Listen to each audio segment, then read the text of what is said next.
Halo teman-teman, perkenalkan nama saya Ardila, mahasiswi D3 Kebidanan Fakultas Ilmu Kesehatan Universitas Singa Perbangsa Karawang. Nah, di sini saya akan memberikan edukasi nih kepada teman-teman semua tentang apa itu kesehatan reproduksi. Di sini saya akan membawakan dengan berjudul kesehatan reproduksi menstruasi pada remaja. Nah, mungkin di sini sebagian teman-teman tuh sudah mengalami masa menstruasi. Nah, namun di sini juga saya akan menjelaskan tentang kesehatan reproduksi menstruasi pada remaja ya teman-teman. Nah, kesehatan reproduksi menstruasi pada remaja ya teman-teman.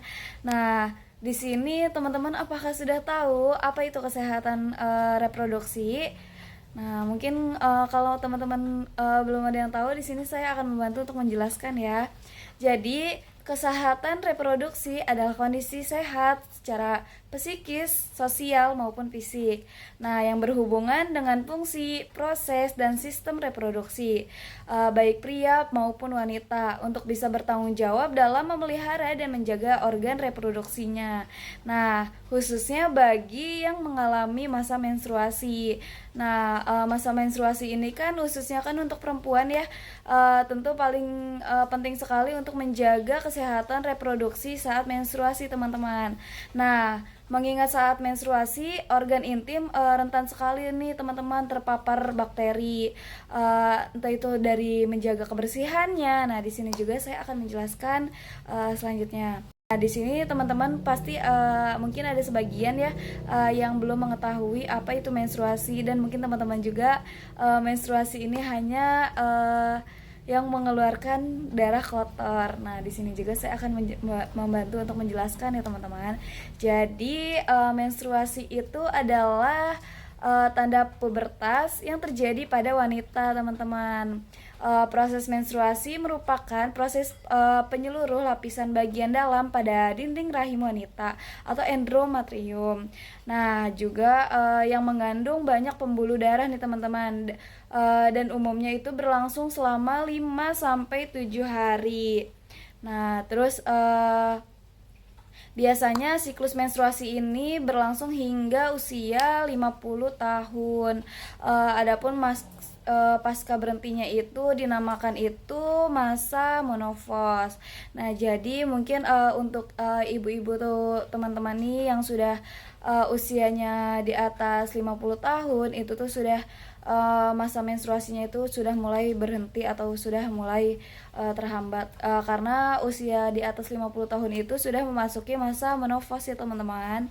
Nah, selanjutnya itu di sini kan kesehatan reproduksi ya, udah pasti jelasnya kita itu harus menjaga kebersihan masa reproduksi kesehatan kita. Nah, di sini itu untuk menjaga kesehatan reproduksi saat menstruasi itu teman-teman nih mengganti pembalut tuh berapa nih? Nah, di sini itu untuk mengganti pembalut itu satu hari itu 3 sampai 5 kali ya teman-teman ya, untuk menjaga kebersihannya. Nah, lalu menjaga organ intim sebelum mengganti pembalut. Jadi teman-teman nih sebelum mengganti pembalut, teman-teman ini diwajibkan untuk membersihkan terlebih dahulu ya teman-teman ya, sampai bersih. Lalu juga teman-teman setelah membersihkan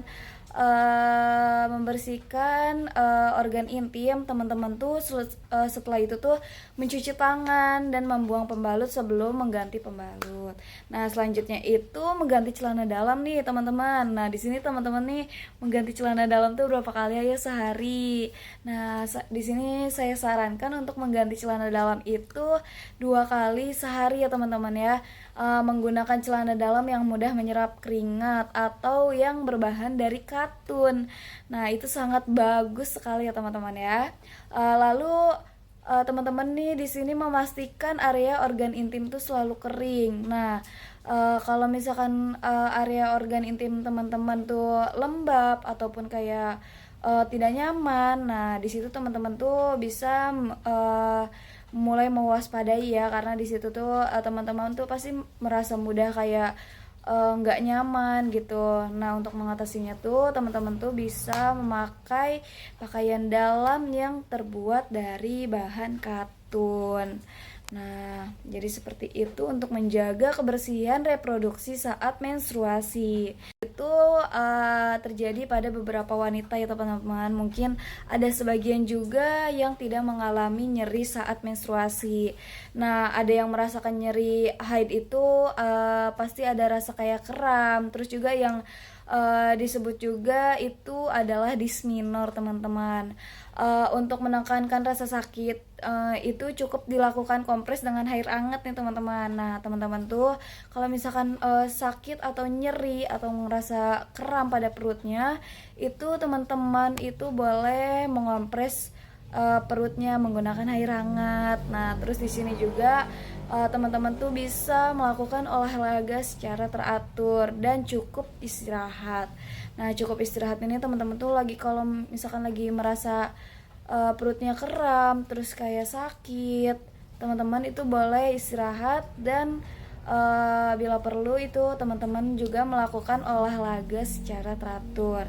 Nah, apabila nyeri haid yang dirasakan sampai mengganggu aktivitas sehari-hari, bisa diberikan obat anti nyeri atau peradangan yang bersifat non steroid atau berkonsultasi langsung dengan tenaga kesehatan. Nah, di sini teman-temanku pasti ada yang ngerasain kayak aduh mensnya tuh sakit banget kayak gitu ya. Nah, di sini teman-teman itu bisa berkonsultasi langsung ke tenaga kesehatan.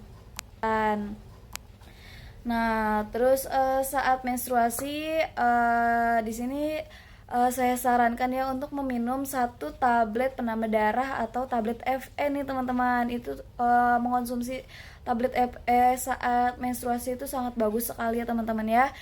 Selama menstruasi setiap hari dan sekali seminggu ketika tidak menstruasi. Nah, jadi teman-teman kalau misalkan lagi haid itu teman-teman boleh mengkonsumsinya tablet Fe itu satu hari sekali. Namun jika teman-teman tidak sedang haid itu teman-teman bisa mengkonsumsinya itu 1 minggu sekali. Nah, hal ini tuh bertujuannya itu untuk mencegah timbulnya anemia akibatnya kekurangan zat besi.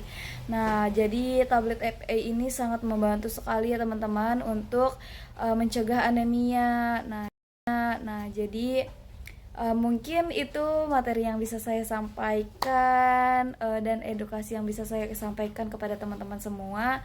Semoga bermanfaat ya teman-teman ya. Assalamualaikum warahmatullahi wabarakatuh. Terima kasih.